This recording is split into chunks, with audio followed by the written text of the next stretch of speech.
naman yung kailangan mong improve? Yung kaba, tsaka yung pag-close ng eyes. Yun ang isa. I think I did best, pero mas marami pang spaces or rooms for improvement pa.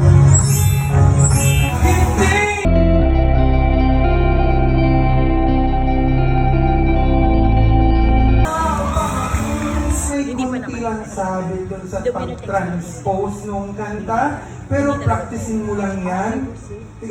Okay naman po, kinakabahan po, and then alam ko naman po na naibigay ko pa rin po yung best ko po sa laban. Praise God!